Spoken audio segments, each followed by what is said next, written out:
Cases are the things you should concentrate on, and ward rounds are important. Well, let's get volunteers for ward rounds so that we can fine tune it. Any 3 people, raise your hands, otherwise I'll call.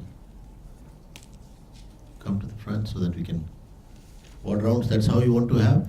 Okay. Any 3 would fancy. It's the opportunity. Okay, 3 of you. Sangeeta and these 2 sitting in the same room. Come to the first row.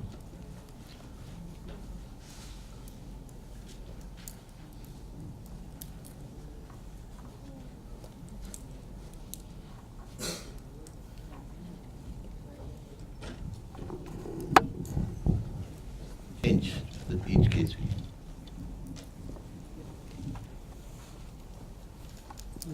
Now he's starting with the ward rounds. You'll have, you know the system. 4 ward cases. Usually, for convenience at the end of the day, examiners divide them into 2 groups, and or they do wherever. At least wherever I would go, I would keep 1 for 1, so that you rotate through all the cases. And ward rounds have a lot of marks. You know that. And they do change people find. This is important. We therefore skip the instrument and specific part unless you want to ask. You ready? He'll brief you like it happens in the exam. A 60-year-old male patient operated for prostatectomy with trans TURP 1 year back, now came with acute retention of urine. He is unable to pass, we are unable to pass 10 French police catheters. So suprapubic catheterization was done. What is the further care and management? And this is a penis. Well, it's slightly different. Now, you've done a suprapubic cystostomy? You've done it. I'm asking you, starting with you. You have never done it? Pass it on. What are the ways of doing suprapubic cystostomy? This won't be a ward case, but I'm making a case out of it. Sir, we'll palpate 2 finger breadths above the pubis incisors. We'll paint and drape. We'll give local. We'll take a small 5 mm incision. Then we will take the trocar. We will keep the Foley's catheter and the bag ready. If we are not sure, we can insert a needle and confirm that we are the bladder is we are going to the bladder. Once we are confirmed, then we can insert the trocar from the incision. And once we are inside the bladder, from the we insert the Foley's from, because it is semicircular, we can insert the Foley's from it. After applying jelly to the Foley's so that it goes in well. And once it is inserted, we can either fix it or we can apply a dressing. Okay. Now, if you don't have the facility of a trocar or percutaneous suprapubic cystostomy, can you do an open suprapubic cystostomy? How have you seen it? Have you seen? Only this you have not seen? I've seen this, but not open. Now, one thing that is missing in your presentation is, in your answer is, that I'll first of all confirm that the bladder is full. Yeah, so you'll percuss for the bladder being full. Trace the history properly. It shouldn't be anuria where you're doing it. And similarly, don't give Lasix to this patient thinking it to be anuria. It's the same thing. So first percuss for the bladder, and you start from the episterum down and see. That's one thing. Then you can put in a needle even before. Yes. When you're giving local anesthesia and aspirate urine, you can actually confirm it. These days it has become easier. Otherwise, you can make the same low midline, lower cut incision. You cut through the skin, then you see the rectus sheath, which you cut, and then you split the recti muscles. When you split the recti muscles, how will you identify the bladder? So I'm making a case out of it. This is too weak a case. How do you identify bladder? She has to answer.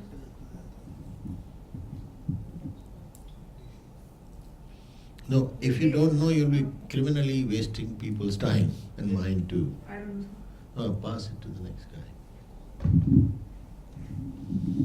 Whether you're doing prostatectomy or you're doing open surgery for cystolithotomy, this question remains: how do you recognize the bladder? Because when you opened up, you'll have to reflect the peritoneum away, and you will find a leash of veins which will identify the bladder. It's a mesh which is vertically directed, it will going down. And also the pattern of fibers. It is a muscular structure. And also you can put in a needle and aspirate. Clear? Once you identify that, you take stay sutures on both the sides, which are taken with 3O or 2O Vicryl, and you hold the bladder up, make a stab incision, and put a suction, urine starts coming out. Feel for any stone, anything there with a finger. Put in a catheter and bring it out through a different opening, not the same opening, and close this opening. That is open cystolithotomy. Please sit down. This is the case.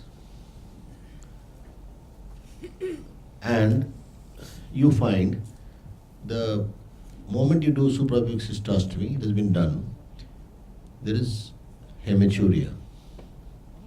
Patient is losing. When there is hematuria, how do you approach and manage?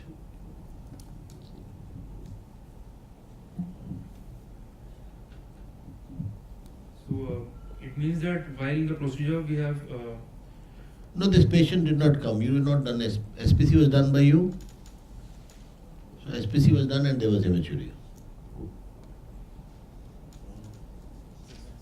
Chronically distended bladder may have a certain amount of hematuria. Why? Because of the sudden decompression of the bladder. What is the concept of decompression of the bladder in acute retention? How do you differentiate acute retention from chronic retention? Then in a chronic retention there will be trabeculae, the bladder. Now you can't go into the bladder to see the trabeculae, no? So on the basis of history, then the history in case of acute retention will be a short history.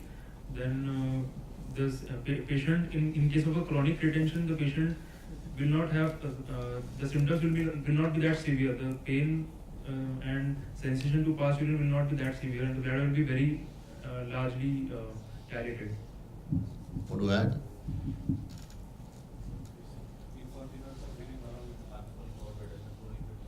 Acute Post-void retention. residue. Acute retention is painful, chronic retention is painless. Now once you found it out, what is the difference in decompression? You catheterized. If the patient has having acute retention, we cannot decompress it until because it will lead to hematuria. Or So acute retention, you will connect it to the catheter and it is decompressed slowly. That's what you're saying? yes. Pass on to the next guy. Saying the same thing, then it's okay. So for chronic retention, I'll decompress slowly. Yes. Why?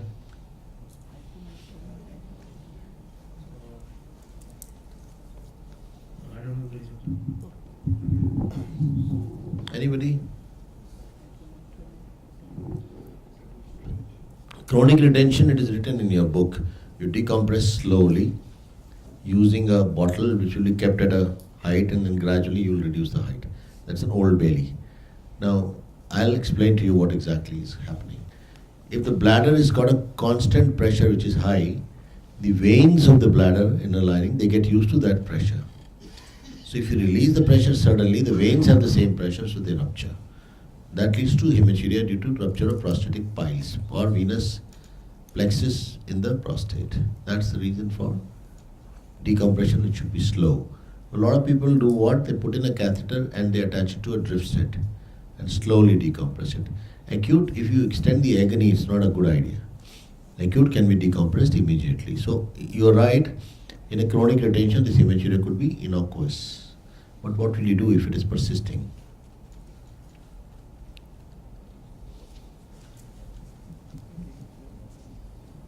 So We'll first stabilize the patient and then we'll send a hemogram because he's losing blood. And then when he is stabilized, we can take the patient to the theater. And then cystoscopically we can identify and if the bleeding point is inside bladder, we can see and then we can cauterize. So first of all, when you get such kind of questions in any situation, don't just start thinking about the ultimate answer. Start with the basics. It's a bleeding patient, so get the hemodynamic stability first. We'll keep the IV fluids, we'll send for cross-matching, we'll transfuse if we have it. And we don't clamp the bladder, the catheter, so we let it flow because the clots themselves cause the bleeding to persist. And then you may use a 3-way catheter for a bladder wash. Being definitive now. You can use bladder wash substances which also help in controlling the hemorrhage. There are many. Even some people have used aniline solutions, people have used formalin, people have used many things. Phenol, I'm not getting into that. And yes, you would ultimately be doing cystoscopy and looking for, if the hemorrhage, most of the time the hematuria is self-limiting. And secondly, you don't know if it is coming from bladder, it could be coming from the kidney also, so patient needs to be subjected to ultrasound. So look for the etiology and then treat. Meanwhile, keep the patient hemodynamically stable. So answer question, I've made it into a case. But think with a cool mind. First stabilize, arrange, and then do. Don't do, arrange, and stabilize. In surgery anywhere. Okay? Any questions? Now what are the various sizes of Foleys you've seen? So starting from 12, 14, 15, 18, 20, 20. Much smaller also. Yeah, 8. How do you recognize?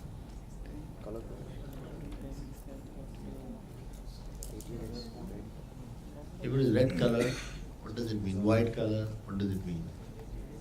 Red is 18. 18. Red is 18. Green is 16.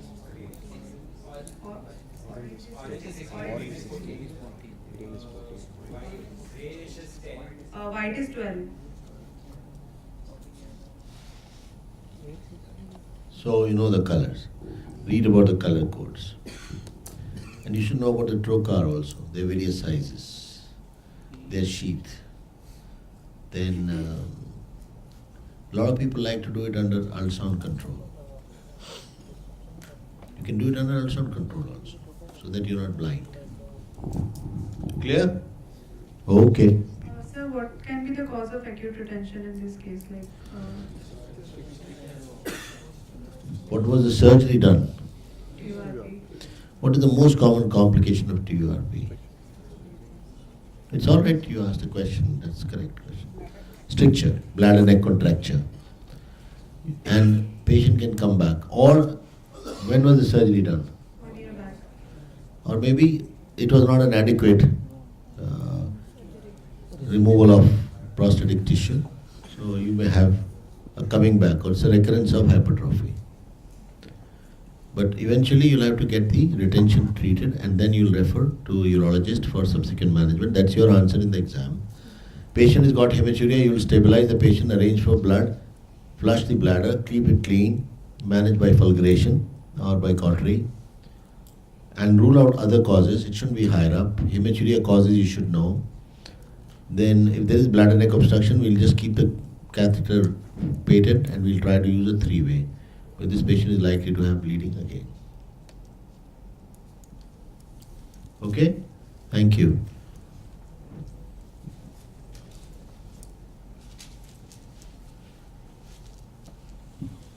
A 50-year-old male patient came with complaints of... Anybody wants to volunteer and want to come, we can replace.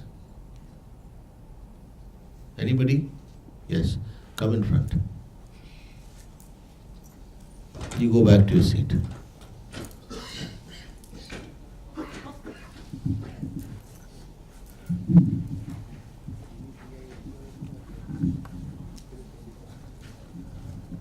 Don't waste time, quickly. 50-year-old male patient came with complaints of rectal bleeding in 6 months. He is diagnosed as having sigmoid carcinoma. He underwent exploratory laparotomy with resection of sigmoid and descending colon with end transverse corrosion. Now it is 15 post-op day. Patient is stable. Pulse is 90 per minute. BP is You don't ask question, just present it. Otherwise I'll ask you. Okay? That's all right, you prepared it. But further care and management is, I'm not going to ask that. Go back. Sigmoid carcinoma. Okay? What has been done? exploratory laparotomy with resection of sigmoid colon and descending colon with end transverse corrosion. What is this procedure called? Hartmann's procedure. When do you do Hartmann's and not anastomus?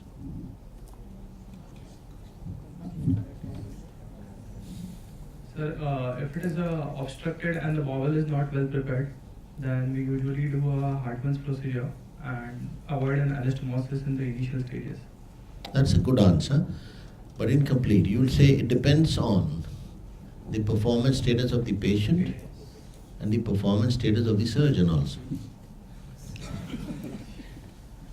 The status of the bowel, contamination, preparation of the bowel. So in emergency scenario, you would do a Hartmann's procedure. In fact, this is where it was done. Most commonly, this is where it is done. Now that's the case. Clear so far? Next, anything you want to ask him more?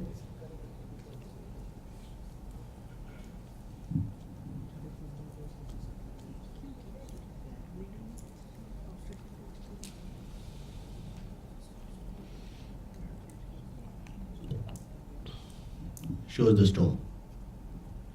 You are the registrar on duty, you come in the morning and you find that stoma is looking dusky. What do you do? So, Answer properly. yes, sir.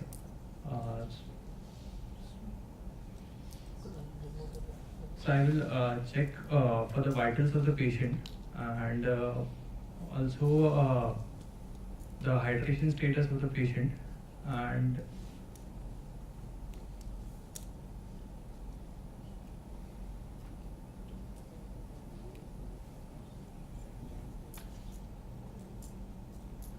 I would like to inform the primary consultant as well about the thing. He won't be pleased because you would not take any decision.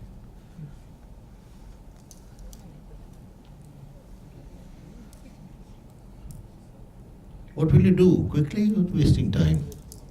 It's a simple question for a stoma. Next person. Sir, with small sizing needle, I'll try to check the vascularity, whether it bleeds from prick, Okay, and check if the blood supply is adequate to the stoma. okay. Pass. I'll keep a moist saline gauze on the stoma. Okay, that's what you start properly. Start the patient on oxygen. Okay, Check the stoma after 10-15 minutes. yes. And see whether it is dusky or. Very good, that's one. Next. No, you only answered. You've seen after 10 minutes, duskiness remains.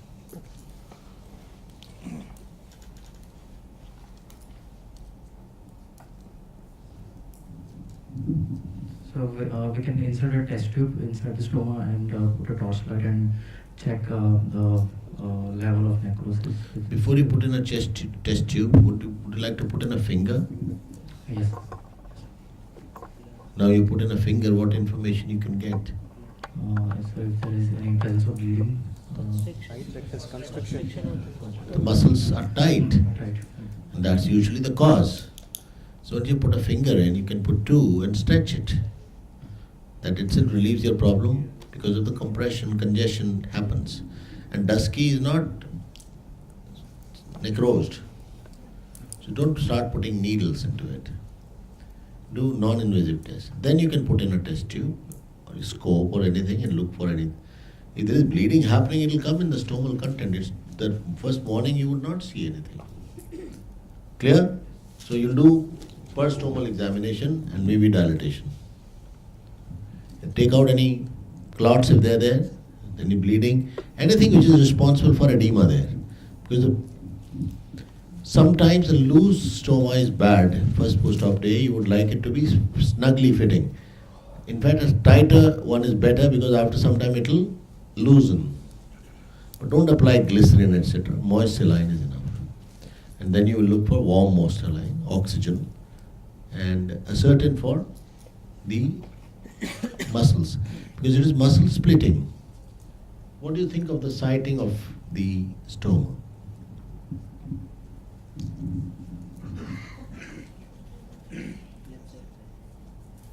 So the umbilicus is not visible to understand to exactly understand the size.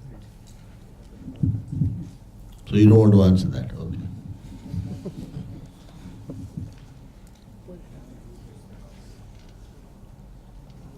Yes, it's very close. Very close, yeah. And most transverse diverting colostomies, this is end colostomy, would be on the right side. But they're diverting. This is end. Here you're just saving whatever it is. But still keep the midclavicle line at least 3 centimeters below the costal margin. It's looking too close for comfort there. And that's the sighting which is important. In emergency, it can go wrong because patient is supine. So you can't blame the surgeon, but you should try to be lower than higher. Because it tends to be calculated the wrong way. Now, this is one scenario which happens. You are the registrar again, hopefully you will be, and you come first morning, first day, patient is tachypnic, restless, cyanosed. Impression, management.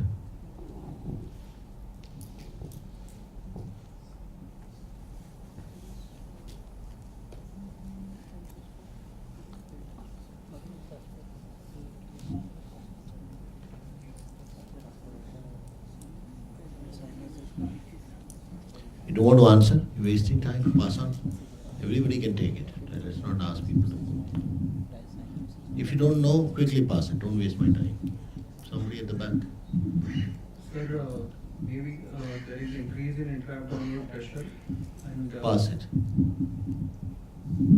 First, I'd like to auscultate the patient, respiratory status, to see for Take a break. crepitations, pulmonary edema. Start the patient on oxygen. If there is pulmonary crepitations, give the patient furosemide, 20 milligram bolus dose, wash for urine output. What is your impression? Pulmonary edema, sir. First impression, post-operative, extra fluids. What is more common? Attendance, basal attendance. Patient with malignancy, surgery in the pelvis, lower part. So don't be, lost. So exclude pulmonary embolism. It's pulmonary embolism unless proven otherwise. So what do you do? Suppose you suspect it. I said tachypnic, cyanosed. You don't have a pulmonary edema patient getting cyanosed on day one. ARTS, it's still able to hunger.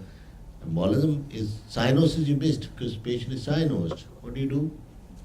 How do you confirm the diagnosis? How do you confirm the diagnosis of pulmonary embolism? The bedside ECG should be done, right? What do you find on ECG? There is S1 Q3 kidney pattern. Excellent, very good. Give a round of applause. The first year. And And after that, I want to do HRCT. HRCT won't happen immediately. Can you send something from the blood? Yeah. So you do D-dimer. So both the things. Suppose you can't do anything.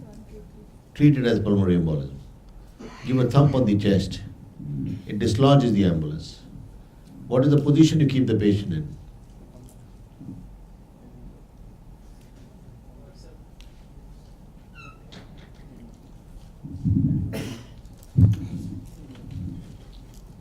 Head up would mean embolus goes to the head.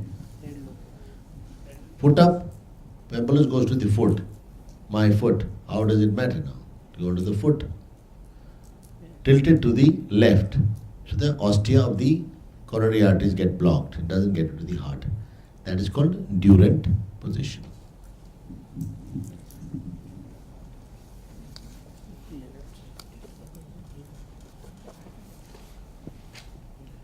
run oxygen and start the patient on streptokinase or thrombocytic, any agent that you know. And heparin is given to prevent the progression of the thrombus. I'm not getting into that. That's the kind of question that is asked. Okay? Nobody is going to talk to you about pulmonary edema at length. You are on this, which day is it? Day 15. And a patient comes with a part of the bowel out. It is hanging out through the stoma. What impression you will get? Start, you got the mic.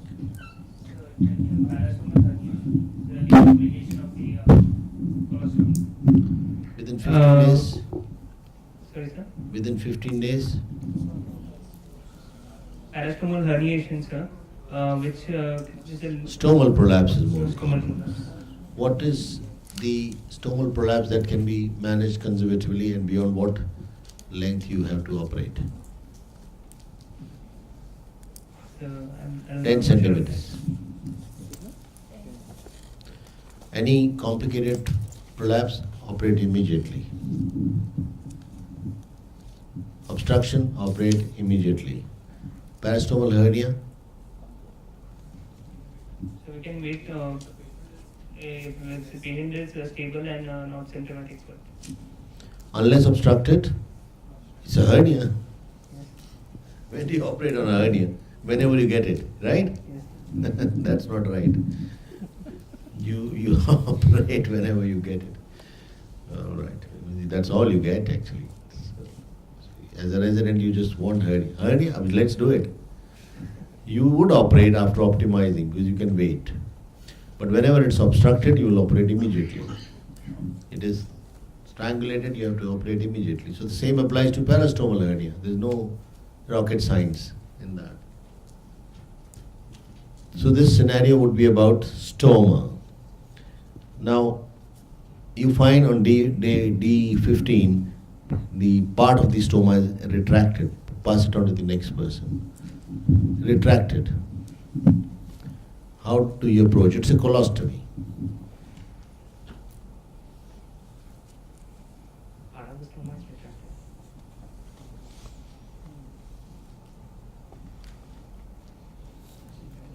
Next.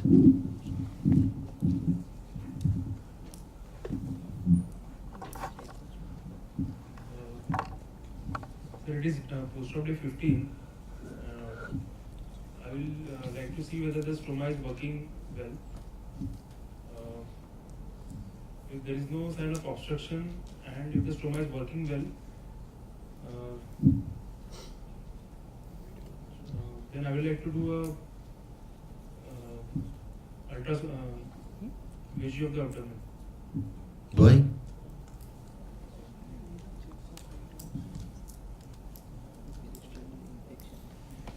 Next. So if the patient is asymptomatic, I'm not going to do anything. If at all any symptoms develop, then we can relocate the stoma. No, you won't say I won't do anything. You would reassure the patient that it is colostomy, which is hard contents coming, and by now it would have matured, so it is not going to cause any complication. And even if it does, it's a low output, so there is no problem. Intervention would be done when you're, maybe it's already day 15, you have to plan your next surgery also, so you don't unnecessarily want to do 2 more surgeries. So you can tell the patient, convince the patient and reassure the patient that we'll take it up simultaneously and there is no issue right now. This is important. Never say nothing I'll do. I know you don't do it, but then reassure if you're in the habit. Tell the patient you need not worry. Okay? Now, we have the next scenario. Now, I am not asking you about preparations around the skin protective creams, etc.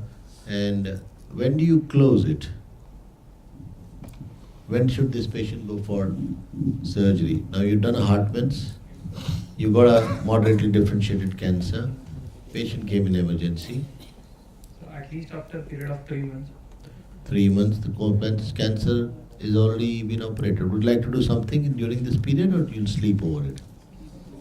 Sir, we'll do a scopy and check for the patency as well as Now you're obsessed with stoma. He's been treated for cancer. Next. after adequate optimization of the patient, checking the performance status of the patient, and after approximately 3 months, and then checking the whether any synchronous site of So you rule out the synchronous lesions through peristomoscopy, yes. and you would exclude liver metastasis or other metastasis. You look for the tumor markers. Yes. Somebody was asking me this question. So CEA should have been done baseline during this period so that you can see for any recurrence happening, and CT scan to look for the lymph node status, because then you should go in for a definitive surgery. If there is a recurrence, second time you should be able to fix it. So be prepared to answer the proper way. Optimize, yes, but prepare for a definitive surgery. Is it clear? Next. A 55-year-old male patient admitted in unconscious state with saturation of 75% on room air. So he was intubated with endotracheal tube. Anybody who wants to come forward and take this case? Anybody, because it's an examination experience, why miss it? One of you can go.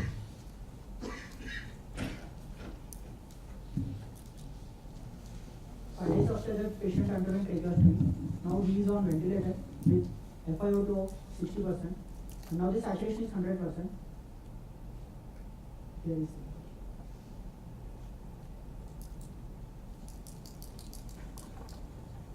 Where is what? Okay.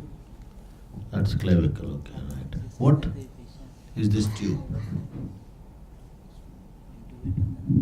Sir, patient is on ventilator with tracheostomy tube in situ, sir. Is the cuff tube? Sir, it's cuff tube. What size would it be? Sir, around 7.5 or 8. Now, where do you think they've made this incision? Sir, there are 3 types: upper, mid, or high. Mostly done in the second, third, or fourth tracheal rings. That is mid tracheostomy is preferred. Now, how would that make a difference in your approach? Sir, in emergency setup, vertical incision is more preferred, and as far as possible lower, because in upper part thyroid gland is there. If you're doing tracheostomy and there is a lot of bleeding, you made an incision, the blood is getting into the trachea, you keep sucking. Sir, likely we have injured the anterior jugular vein. Yes, you can ligate it, and You can ligate you may have injured the isthmus of thyroid, which is bleeding. You may have injured the thyroidema, which is bleeding. You could have done anything, right? Now, what are the do's and don'ts?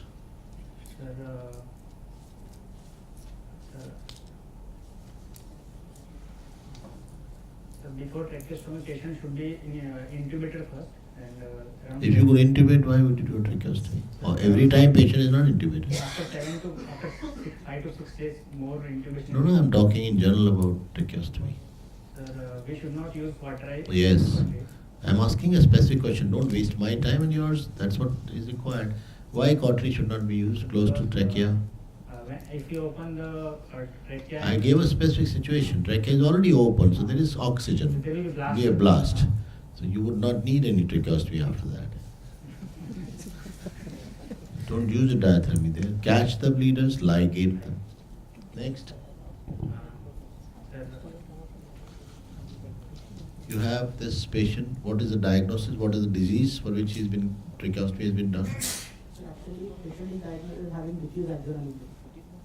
Head injury with prolonged ventilation they're using for to avoid that they do not tracheostomy. If you're interested, there is a publication, the role of prophylactic tracheostomy in patients with head injury, a randomized control study. It is in BMC Emergency Medicine. For a score of less than 8, the authors did prophylactic tracheostomy because the ventilators were not available for so many patients and the volume is more. So if you don't have a ventilator, patients should not be kept on tube and they die because of improper ventilation. Tracheostomy saves them, and the survival rate was assessed using a Cox efficient and other methods. And the mortality compared with the retrospective archival group was reduced from 40% to 4%. But naturally the morbidity increased because too many tracheostomies were done. And the other advantage it offered was the residents learned to do their tracheostomy, surgical residents, on their own. Because everybody, so many head injuries coming. That is published in 2002 or 3. You can read it. And that is my publication. We did this study because in our hospital, the volume being so high, sometimes the patients, those days we were managing trauma. This trauma center was with us.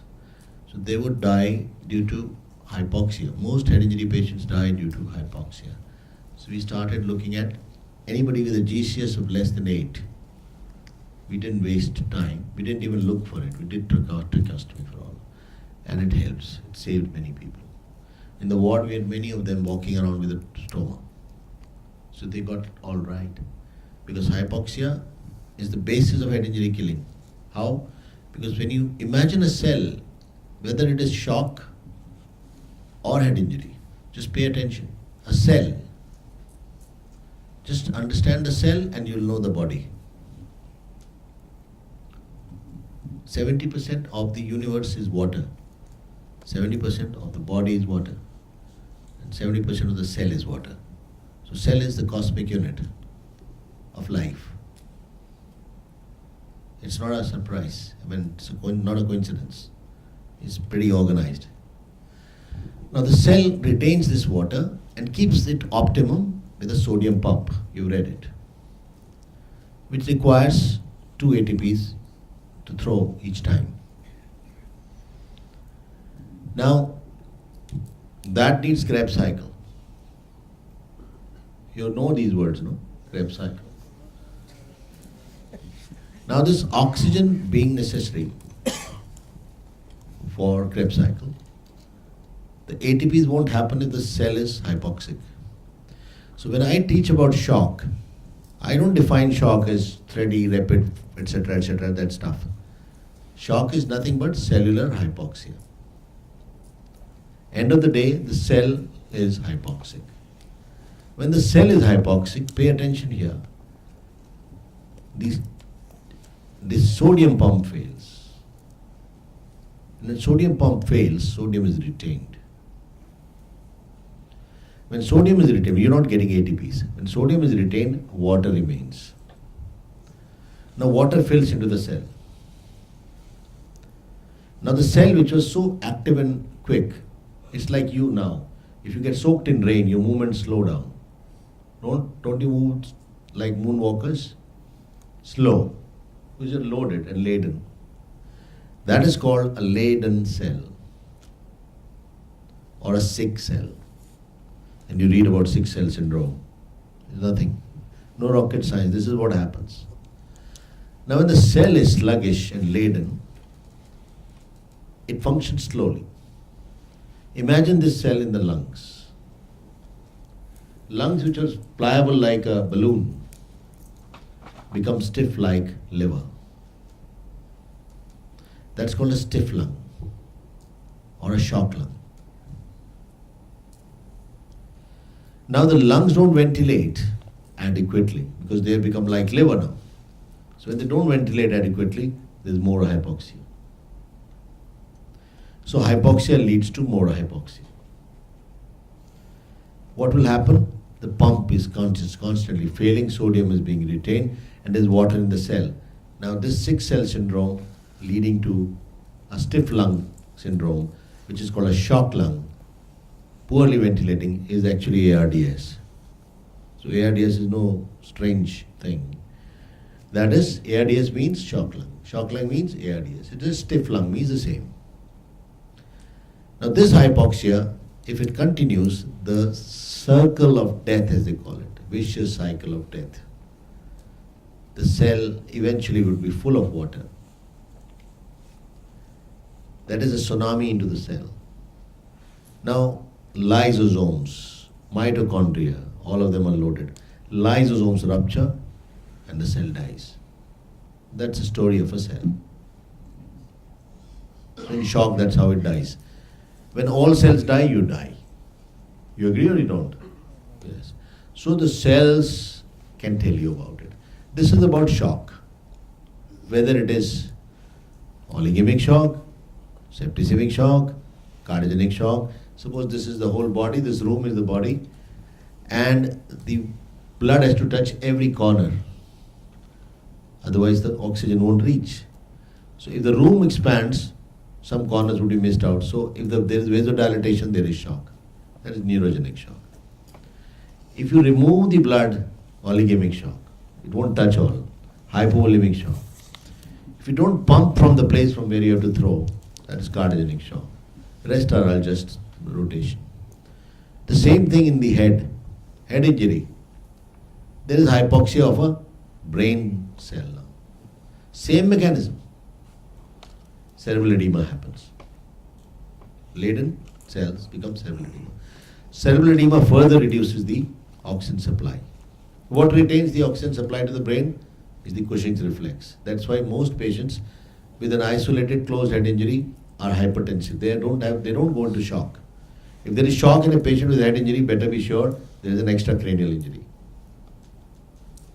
Pure head injury doesn't produce shock because it produces hypertension. Why? Because for the blood to flow into the brain, the pressure difference between systolic pressure and brain, that is intracranial tension, should be at least 50 millimeters of mercury. 50.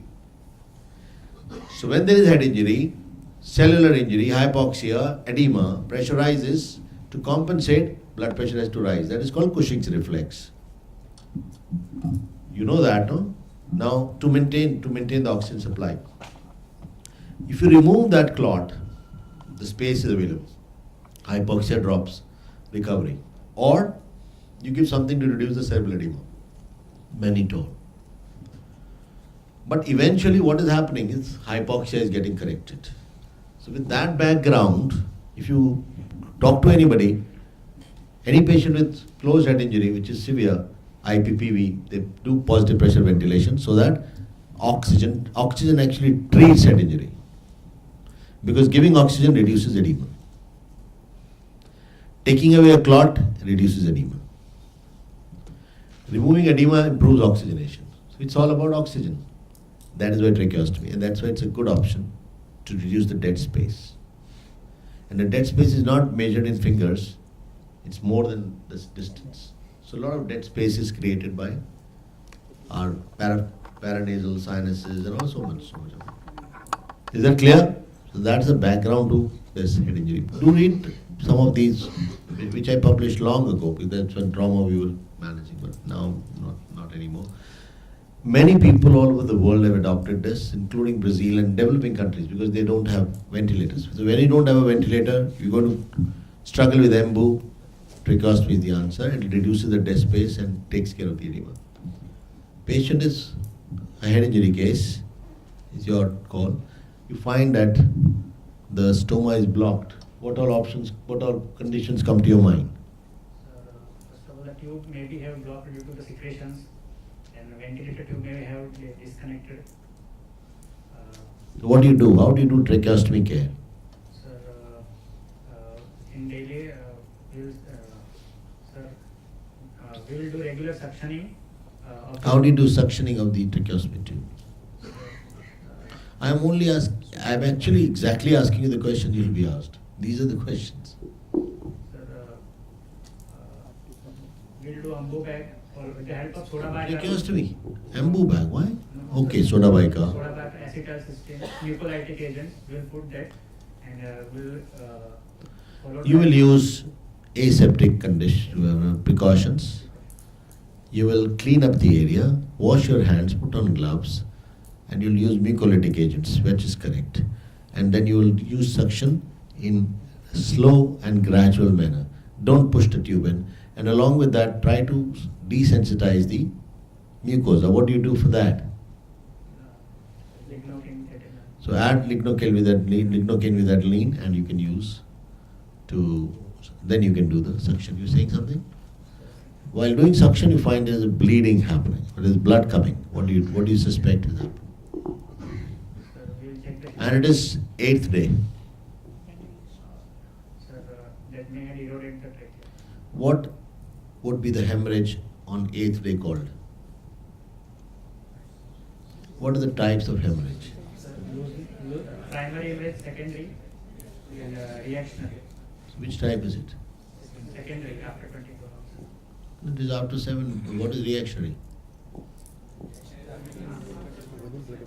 Sir, first 6 hours, 6 to 24, more than 24 hours. What about 7 days? Reactionary. Reactionary has to be somewhere when the reaction is possible.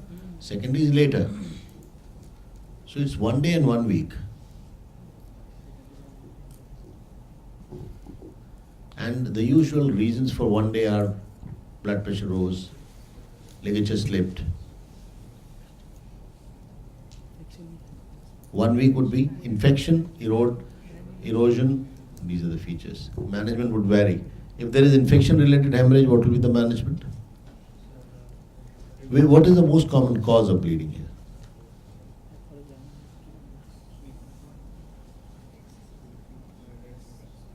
Pass the mic. Vigorous suctioning would can cause. No, not vessel. Which vessel? Yes?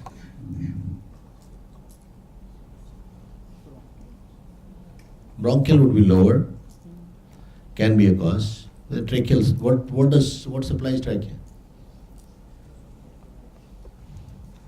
Inferior thyroid artery branches, cervical branches, inferior thyroid artery, esophageal, so many, transverse cervical.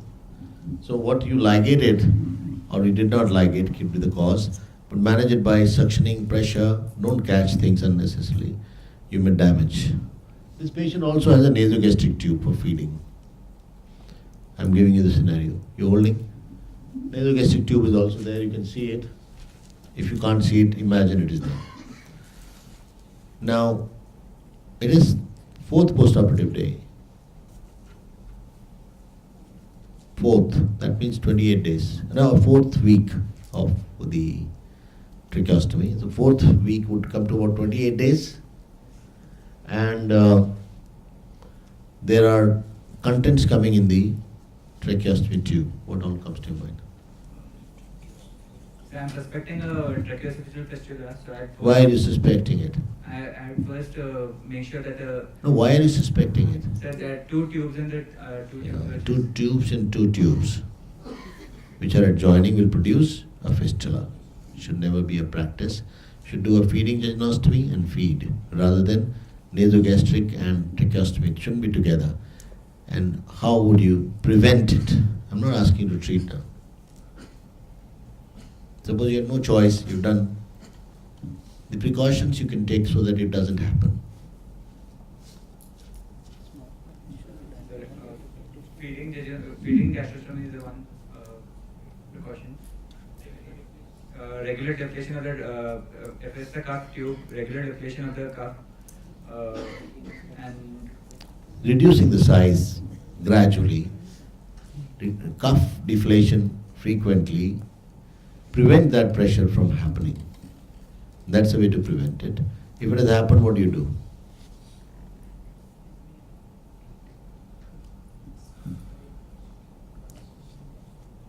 Want to answer? All feedings first we'll remove the nasogastric tube and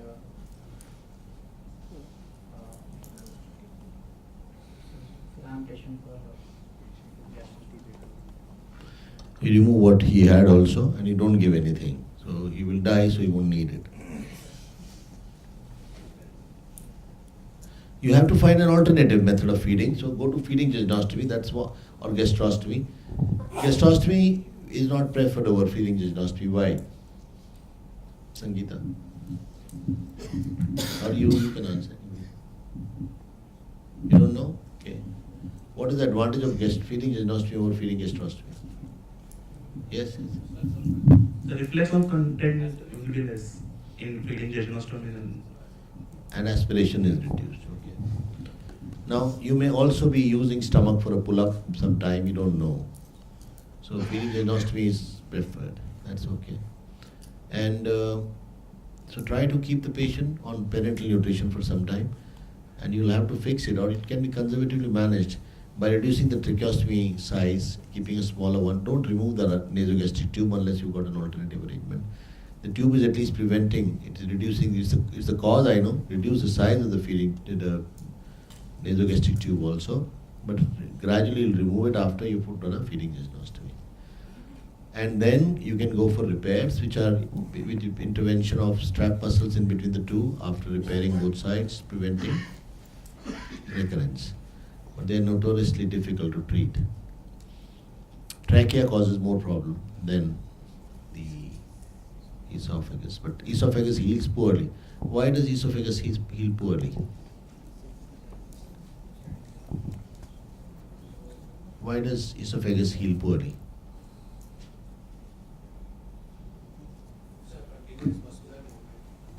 And segmental blood supply and serosa is absent.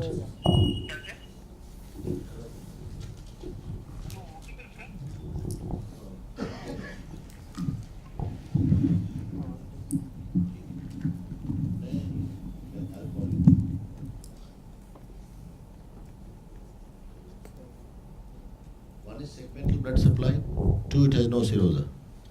It heals poorly. Therefore, esophagus needs to be taken care of. You need to wrap it nicely. And if you replace it with stomach tube, that has a better blood supply. So you have to go initially conservative, then later on you can resort to it. But in this case, the treatment would be leave the tracheostomy as set. They do cervical esophagostomy and feeding jejunostomy. The stomach contents are a problem. So some people like to leave the tube, Ryle's tube there, and do a feeding jejunostomy so that the stomach is drained and a feeding jejunostomy can continue. Clear? Any questions? We'll have just one more case and we'll finish. 40-year-old male patient remains head injury and unconscious. On third day of admission, RT peak started. Patient tolerating the RT peak, sir. On 10th day of admission, PET tube was inserted. He is also tolerating the PET peak, sir. This is the This time you have not kept a question. Now here, who is going to take next? Second row. Now, why is enteral nutrition superior to parenteral nutrition? Because the enteral nutrition, because it is the natural way of nutrition, it has the benefits of preservation of the gut mucosa, preserving gut function, prevents atrophy of the gut, and has lesser complication rate compared to the parenteral nutrition. So whenever possible, enteral nutrition should be used. Next. Pass on to the next. What do you mean by preserving the integrity of the gut? So it prevents translocation of bacteria. Prevents villus atrophy. So transgut migration reduces. Okay, next. You answered. No. Other advantages. Now, it keeps the enterohepatic circulation of bile, which is very, very important. Bile is lost. Bile is immunoprotective. It has got opsonins. It's got electrolytes. They all keep getting lost. What else would happen if you don't use your guts? So you have villus atrophy, wall would be thin, transgut migration. Translocation of bacteria. That will lead to translocation of bacteria, gram-negative shock, serious problem. When the gut doesn't move, the CBD also doesn't move. So there is cholestasis, which leads to obstructive jaundice. Then you can't give any nutrition. Patient becomes very, very sick. And there's an ascending infection, leads to portal pyemia. And then you lose the patient. So enteral is better. So even if you cannot feed properly, put some water through the mouth. The gut should keep on moving. I often tell my residents, have guts, use them or lose them. If you have them, use them or lose them. If you don't use, they'll go waste. And villus atrophy is a serious call. Now, this is fourth post-operative day. What kind of a nutrition you would recommend to this patient? What was it done for head injury? So since the tube is in situ, I will start with internal nutrition. Internal nutrition? Internal nutrition. Enteral, okay. We can give juices through the tube, semi-liquids. Water can be given. See, this tube is known to get clogged. So how do you prevent that? After giving the feeds, we have to flush it with the. What precautions do you take when you're giving the feed?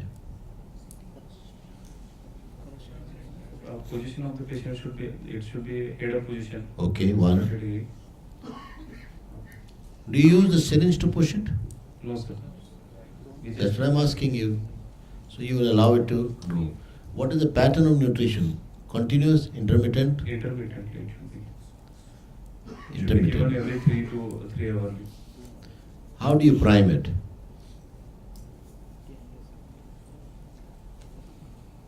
You know amount, sir? No, I didn't get it. The question is the same. That's the question. How do you prime a feeding jejunostomy?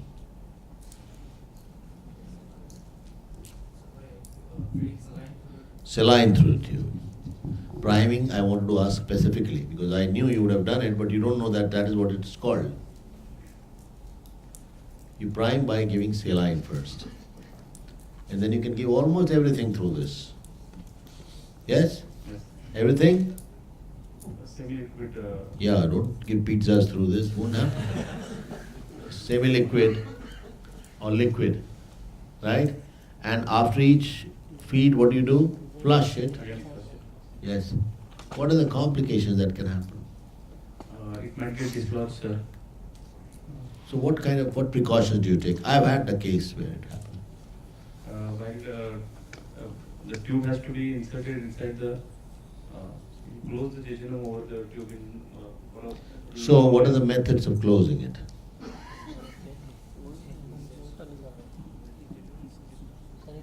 Subserosal tunneling of the tube. See, this Witzel and Stam, they are for gastrostomy. People use them for jejunostomy also, which is not correct.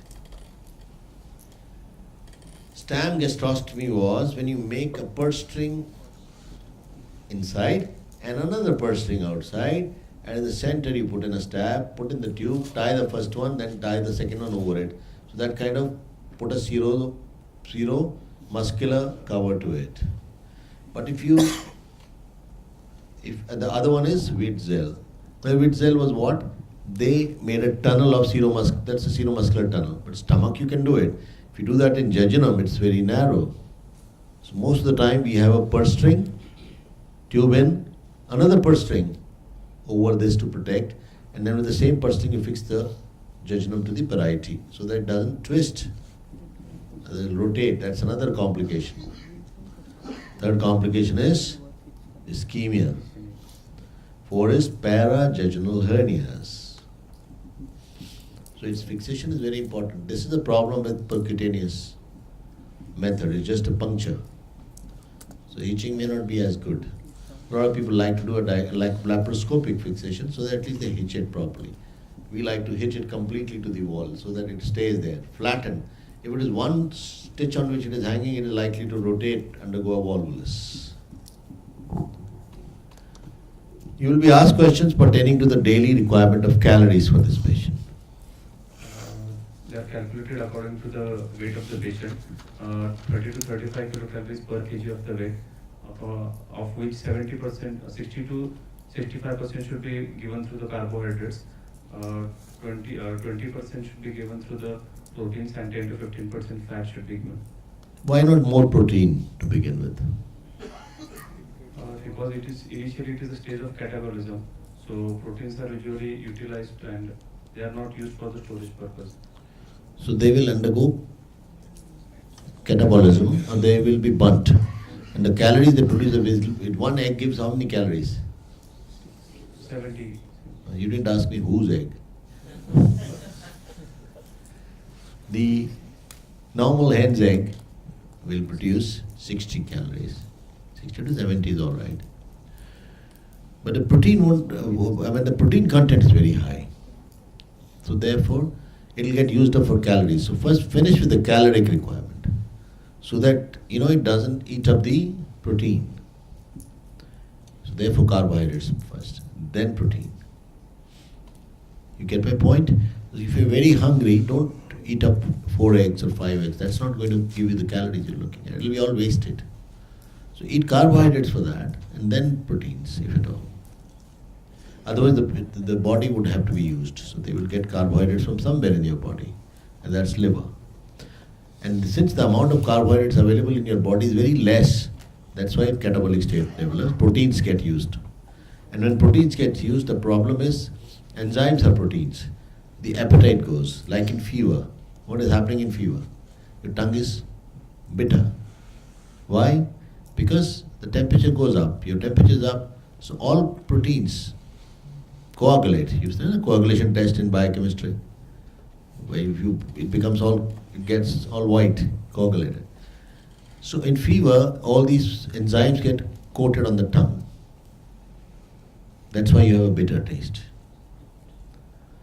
So if you do that, the appetite will go. That's why you lose appetite in fever, because enzymes don't function.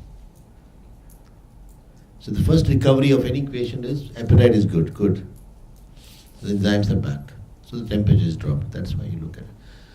So the feeding would depend on the patient's condition, the state of BMI or the weight, and you'll calculate 60% calories will be carbohydrates, 15 to 20 would be, or more than that would be Proteins.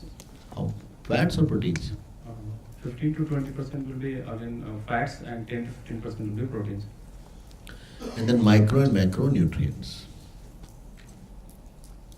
Any questions?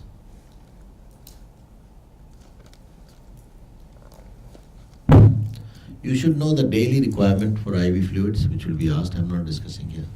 Daily requirement, antibiotic dose, when do you give, how do you assess patient biochemically for nutrition, AG ratio, what does it mean, what does reversal mean, when do you give albumin, when do you give fresh frozen plasma, when do you give carbohydrates, how do you give carbohydrates, suppose you want to give carbohydrates, you got the mic in your hand, you can answer. If your patient needs carbohydrates,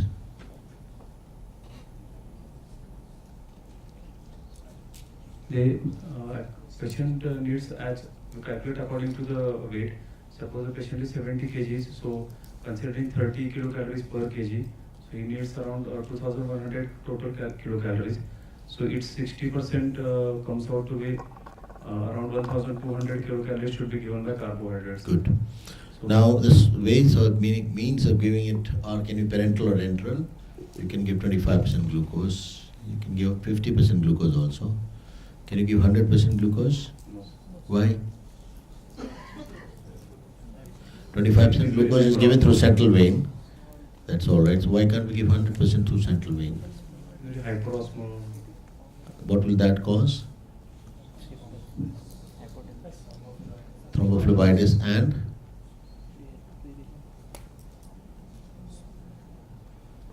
you didn't hear the question. 100% glucose would be solid. It can only be eaten. Don't get into that trap. Very often atrial fibrillation pulse, irregularly irregular.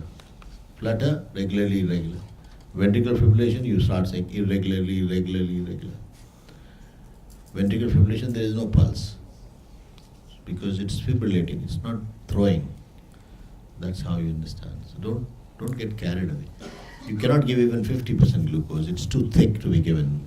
If 100% is obviously nothing else, no? 100% is sugar you eat every day. So how will you give it through the parenteral route? It has to be enteral. Then you'll give it enteral, and accordingly you will provide the antibiotic cover also. Is there any other case? One more, so you won't disappoint him.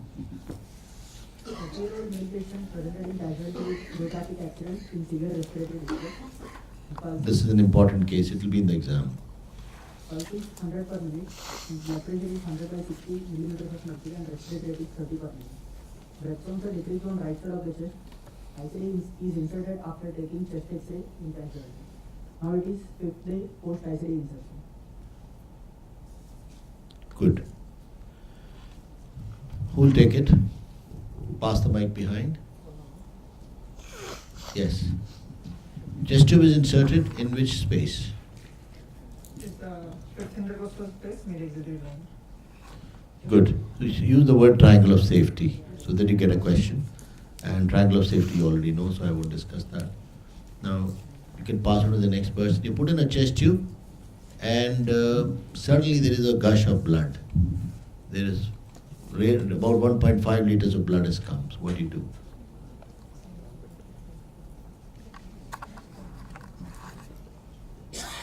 At the time of insertion.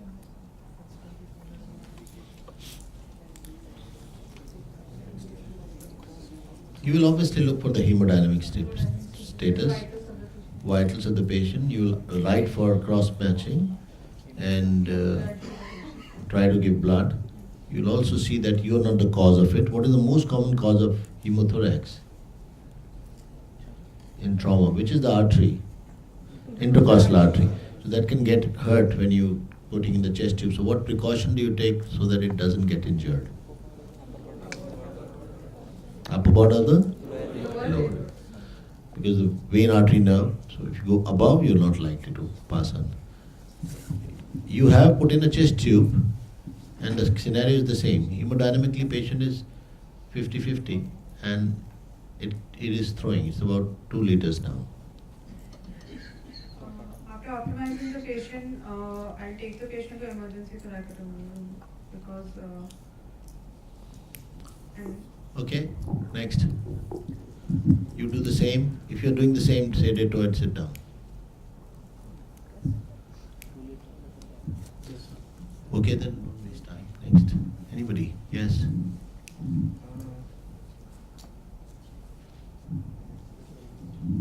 So the indications for emergency room thoracotomy is what I'm asking. So it's not just 2 liters of blood in one immediately, no. Then it should continue. 200 ml, yes.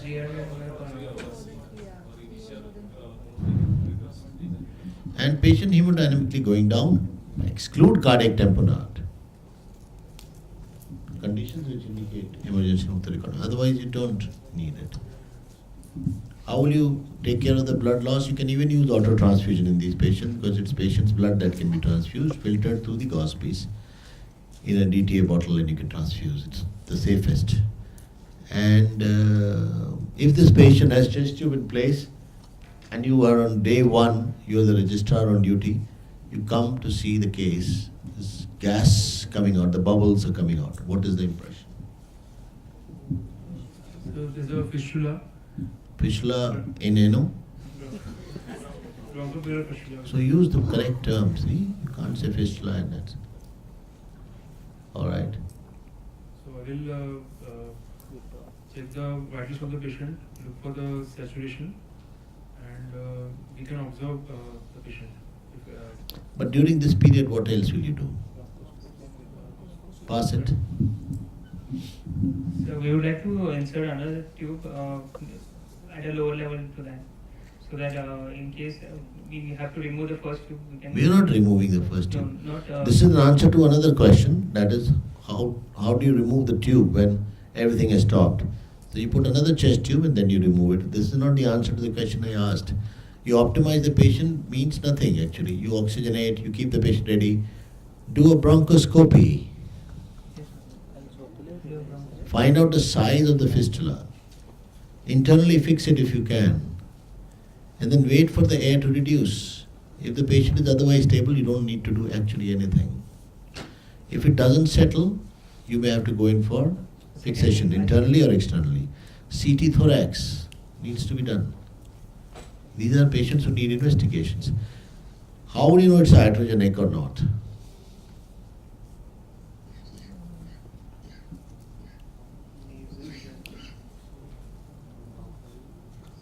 Sorry? That's why bronchoscopy. So you will know whether it's from outside in or inside out. Management won't change. You put a cross stitch and you can do it externally. You can do VATS to fix it. You can use bronchoscopy to fix it. But from one end you have to fix it. But don't remove the chest tube. Once suppose on 10th day the air is not coming, column is not moving, you get an X-ray chest to rule out the tube being blocked. So what is this? How do you test for tube not being blocked? First we'll so again check the vitals of the patient in this case. We'll ensure the position of the tube, whether it has slipped. How do you on X-ray find out that the tube, the holes are not outside? So there is a radio opaque line on the tube. So you look for the breaks, okay? Which has, So we have to ensure that all the fenestrations are within the pleural cavity itself. that's okay, one. Yes?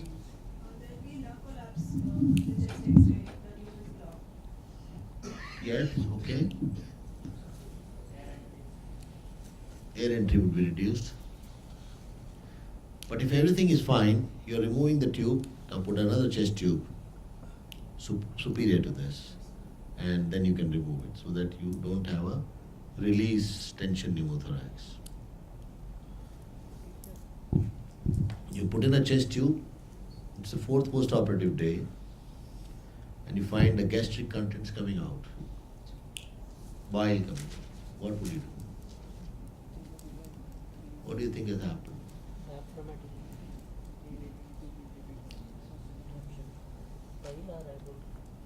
See, chest tube is both diagnostic and therapeutic.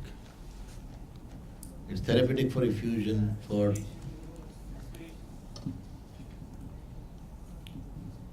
yes. There was a mysticophageal injury or a gastroesophageal junction injury, trauma. Starts leaking. Suppose chyle is coming. Thoracic duct injury. How do you confirm it is thoracic duct injury?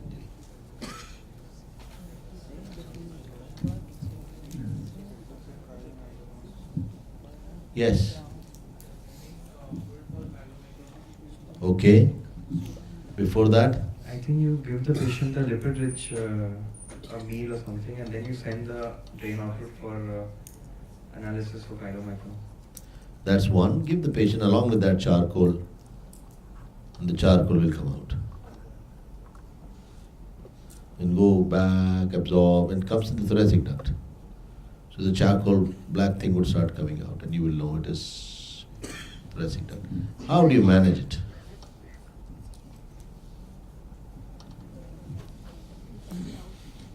So we need to monitor the output of the. Yes? What is the output in the back from the thoracic duct injury? If it is a low output, I think we can wait and watch. And give nutritional support to the patient for all the fats that he's losing through the thoracic duct injury. Yes? And advise a low fat diet to the patient. You can keep the patient NPO for a while and work up, get a scan. And usually it's self-limiting. If it is not, you have to actually ligate it by getting inside. So it needs treatment. It cannot be left alone. Right?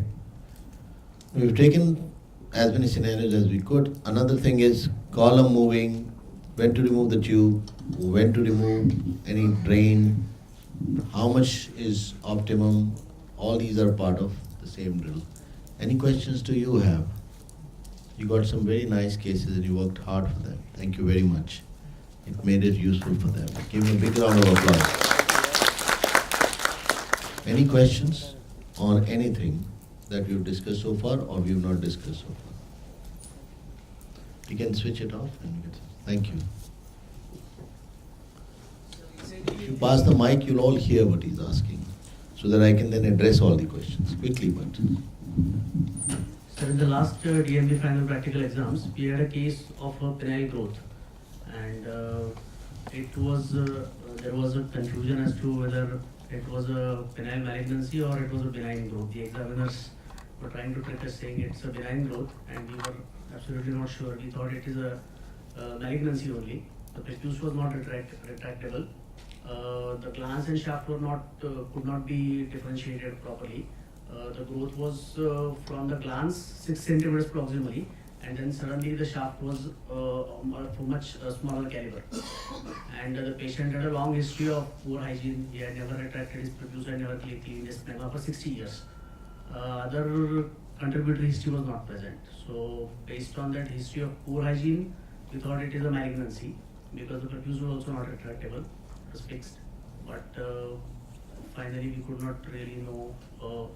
So how to differentiate if it's a benign penile lesion or a malignant penile lesion, and if it is a benign penile lesion, what management do we quote if we are asked how will we manage it?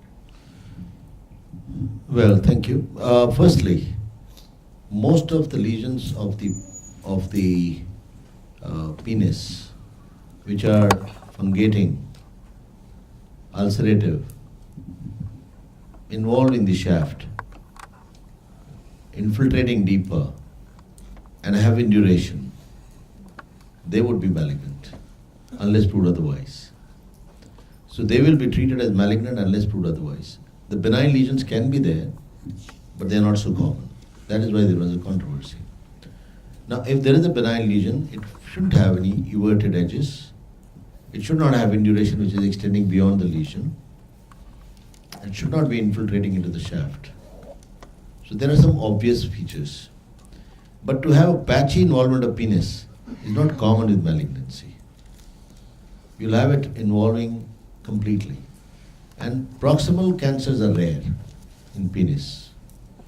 They start from distal part because the whole process is related to hygiene, the virus, the sexual contact. So the base or the root of penis is not usually the site where it starts. Although cancer of the penis is also a cancer of the skin. So it can be arising from anywhere, but that is not a common site. So that's how you can differentiate. Finally, you'll have to do a biopsy in any case. You can always bail yourself out of that situation by agreeing with the examiner and then trying to say, sir, I would still depend on a histopathology. Because you get surprises. You can get warts, venereal warts, condyloma acuminata, looking like cancer. Bowen's disease, which is precancerous, photodermatitis. So, it is possible. Sir, I have two questions on thyroid topic, sir. Sir, suppose the histopathology came to be follicular neoplasm, and if we do hemithyroidectomy, then hemithyroidectomy. FNAC is follicular. Follicular neoplasm. Histopathology would be not follicular Sorry, neoplasm. FNAC. And if we, then we have to post this patient for total thyroidectomy within 1 week or 6 weeks after. Better to. FNAC done, and it is follicular neoplasm. Patient is taken up for a biopsy. The minimum biopsy for thyroid is hemithyroidectomy. You've done the hemithyroidectomy, it goes for a frozen. Sir, because in most. No, 1 minute. Is that immediate or late? Immediate. That comes back as benign, you forget about it. Now you don't have frozen, you've done hemithyroidectomy, the report comes back after a week. You take this patient as soon as you can for completion thyroidectomy. There is nothing like you will not do it. Whenever the patient is ready for surgery. It cannot be less than a week anyway. But as soon as possible, not 6 weeks. And sir, for papillary and follicular post-op, when we have to send thyroglobulin on that patient, means 6 weeks or post-op? When you've done total thyroidectomy, and if you have actually done total thyroidectomy, you have to first find out whether you did a total thyroidectomy. And the only way to find that out is a scan. So it's always a scan first. If the scan shows a pickup of less than 3%, which is what we call as R0 dissection in thyroid, because thyroid doesn't have a capsule, so you get margins. Nobody comments on the margins of thyroid. So uptake is less than that amount. Then you send a thyroglobulin, which will be your baseline. You may still find it high. It may not be 0 because you've still got some gland left. It should be, therefore, after therapy with radioactive iodine that you again take it. That will be your baseline. See, thyroglobulin is a marker only when you've got the last cell out. But be careful with thyroglobulin as a tumor marker because certain cancers produce anti-thyroglobulin antibodies. So they will have a false drop in thyroglobulin level, and you will think there is no recurrence, but there will be recurrence. But that's less than 10%.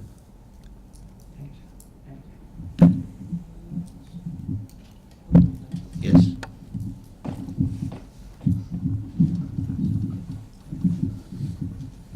It's actually pertaining to the last case. The books mention there's two separate things. Like one they say is that if the 1500 cc's of frank blood that is coming or 200 cc's for 3 hours after that, then you take the patient to the operating room for emergency thoracotomy. And if the patient is came to the emergency room with vitals and then has a penetrating injury and loses vitals, then you do a thoracotomy in the emergency room. So these two separate things have different indications based on the vitals. Remember, any penetrating injury, the penetrating injury doesn't have to be a bullet. It can be a knife, it can be a spear, it can be anything sharp, sword. First thing is you don't disturb it. Penetrating injury of the thorax will have to be operated. So that confusion is over. If the operation theatre is in the next city, then in the operation theatre out where you are. Otherwise, moving him from your emergency, which is in a chaos, to an emergency room theatre is much better. Because impaled foreign body anywhere should be taken out in a theatre so that you can have a proximal control. Because it could be sealing a vessel. If you remove it, you may kill the person actually. You know, like they show it in the movies, the hero has taken the knife out and he uses the same bloody knife to kill the villain. I mean, he would have died before he killed the villain because that's not done. So that's how they get a wrong idea. Are you getting my point? Impaled foreign body has certain do's and don'ts. The do's are patient should go to the theatre. Don't is don't remove it. Okay? And if you remove it in the theatre also, don't do without gloves on for medical legal purposes. Otherwise, you are the one who did it. There will be an impression. Coming to the question proper, the amount is not so much important. You create a big deal about the amount, the amount being 1500 ml or 1700 ml. No. I think the dominant thing is hemodynamic status of the patient. If the hemoglobin of the patient was 16 or 18 to begin with, and he can withstand that loss, you can replace it. You will find that sooner or later the bleeding stops. Most of the chest injuries are self-limiting. Head injuries are self-limiting. They don't need surgery in more than 15% cases. You're getting the point? But if the patient is hemodynamically going down, blood loss is persistent, and even if it was not 1500 ml to begin with, it's 300 to 400 ml every hour, then you know you're losing the patient. So decision is surgical. It's not based on some copybook answer. So much is okay, so much is not. Your surgery would depend on the hemodynamic status of the patient. You treat the patient, not the films, not the blood. Replace it. As long as you can replace, you can sustain the patient. Any other?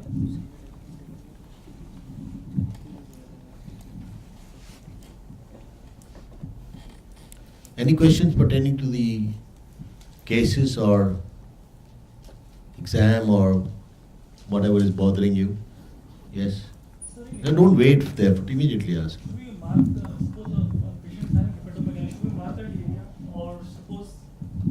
I want to mark a deep inguinal. Should we mark by pencil or anything or paint like on the There are painting pens available which you can wipe off. But make sure you wipe off when you leave. Because the next person would get the same case sometimes. The deep ring which is wrongly marked will remain deep wrong for everybody. I'm not bothered about the right one. How do you find a deep ring, by the way? Sir, first of all, I would like to confirm address per I'll explain in pubic tubercle.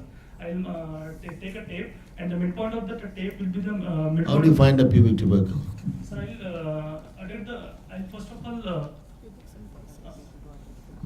sir, trace the adductor longus tendon and I'll rotate the You put the limb in a leapfrog position, which is as a frog leaps, like this. If this is the thigh, this is the leg, this is the knee. So you put it here. As you do so, the rectal longus stands out. This is the lower limb now. The rectal longus stands out. Trace it up to the pubic tubercle. You found the pubic tubercle. Right? That's the lesser tuberosity biter. But we'll call it pubic tubercle. It's on the pubic crest. Once you find it, you go 4 centimeters down and out for the saphenous opening when you're doing the varicose vein case, which I didn't ask, I'm completing it. And for the deepening, you go medially to reach the symphysis and then go laterally along the ligament to find the first bony prominence, which is anterior spine. Take the midpoint. And yes, that is the deepening. So you would mark it.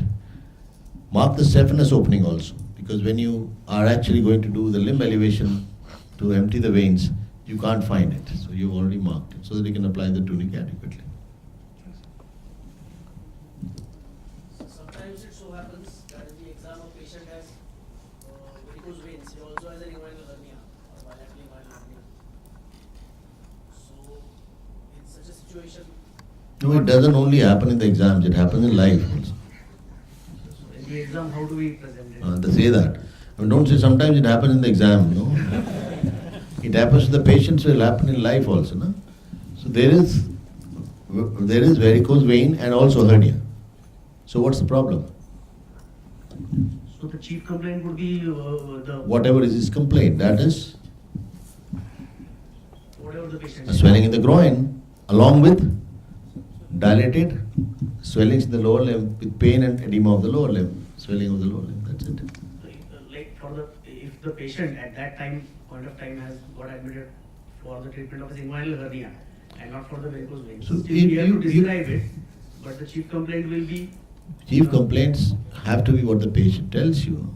and the other things we will describe as additional. Your findings, don't miss them. Patient may not even notice many varicose veins. Many people don't.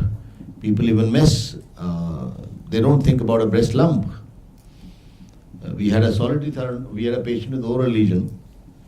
We operated only last week it was a buccal mucosa and it's a glaring big gland here. So she's come for the buccal mucosa, tobacco chewer, referred. So I looked at it, I said, how about this? So I had students presented for both. And we did the cheek commando on the left side, the same incision extended, we finished with the thyroid in the same go. Because it becomes that much simpler. She didn't even mention that as a complaint. But if you don't describe it, but don't deliberately say, because now you got a finding, so patient should have this complaint also. Don't feed it backwards.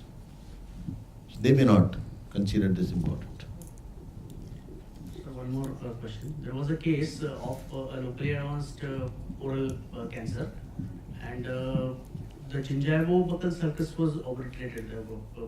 Could not be palpated back till the retromolar trigone, and there was a big lump in his left cheek, and it was difficult to make out whether the primary was from the alveolus or from the cheek. It had spread to the alveolus, and there was a continuous kind of a swelling from the cheek reaching the mandible and also in the submandibular region. So how do we approach what primary do we quote in this situation?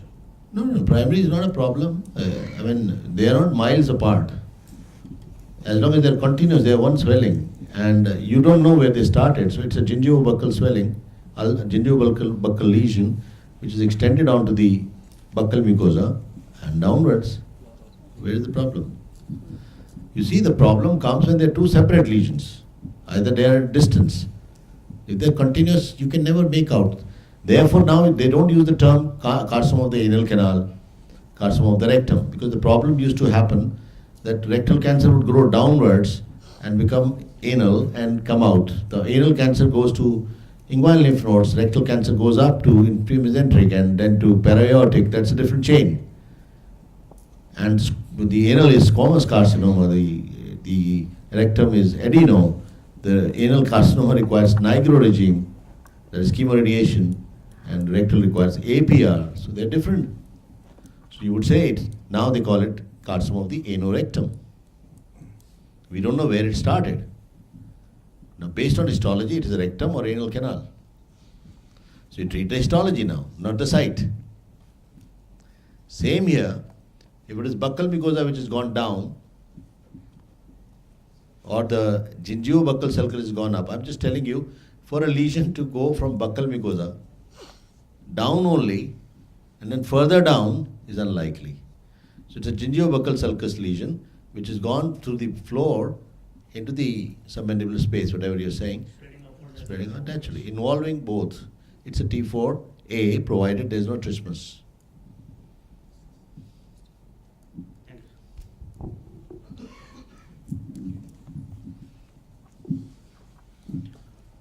Well, yeah.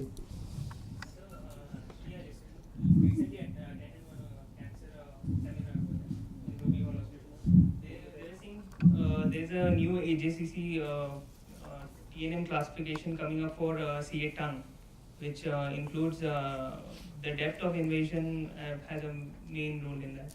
So when will that be applicable? It's not applicable right now, but it will be. The reason is it's not 2 centimeters. It's applicable to melanoma. They already have breast low. The reason is depth is more important there, because the deeper you go, more chances that you'll hit the lymphatics, and it has a worse prognosis. So depth is a criteria for outcome in certain cancers. There they need depth, and in tongue also the same thing. So it will come into play, but it's not there. Presently, just stick to TNM and don't bother. So will that have an effect on the management? It has already got an effect on depth. Is important in making a decision, because the 3-dimensional would mean that. But depth is a criteria for taking that call. Is not yet established, so that's where we need to work. It will happen.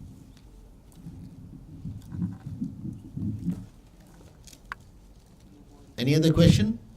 So I asked you all that I could, and my hope that you enjoyed it as much as I enjoyed getting it to you. We started late yesterday, but we've covered all. So that's what I promised. So don't think about it in the sense that you probably came, that it is difficult to handle this exam. Everybody who presented his case was almost surely 50%, but they had prepared it and come. Exam, you get a case suddenly. So how do you go back and work on it? Most of you work in institutions where you may not get adequate exposure or clinical training. Therefore, these classes do help, provided you are ready. You know, the surprises also happen to primed or minds that have been trained. So when we stumble upon surprises also, like when Newton was not the first one who saw the apples were falling down. He was already thinking about gravity, and he saw the apple coming down. Others also watched. So it was a trained mind. Presentation makes you getting trained for that day. And that day you're just a spinal animal. You're not a cortical animal. Spinal animal has to train hard so that on that day you just do what you learned. And here the training is presentation. Nothing else is more important. You'll pass your exam, or whatever you do is based on presentation. So sharpen your presentation. Present it regularly. If you don't find faculty, present to each other. That's not difficult. Suppose you don't find the other person also. That's also a problem sometimes.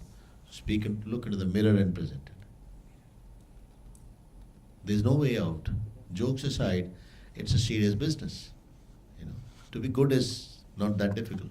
To excel is extremely difficult. So why this difference? Because that difference, it may look small, but it's the difference. And if you prepare hard and you read one case a day, it's not difficult. This will all be in the form of DVD, and they promised me that they'll put it on the Google Drive and all of you will have it, which is good. It should go to more people. It should go to websites. People should watch it so that they can make benefit. We have scope course. You can attend it if you like, if you find it useful. It's almost similar, not much. You've covered it almost like a mini scope. But we do it for 5 days, so naturally we do more work. So it is the only way to sharpen your skills. And nobody else is waiting to make you better. You have to do it. So I came all the way, hopefully to be of some relevance and to be useful. Make sure that you remember what you've discussed. Don't cram it up, just go through what you heard. And if you sit down in peace and think, everything will come back. Okay? So all the best for your exam. practice.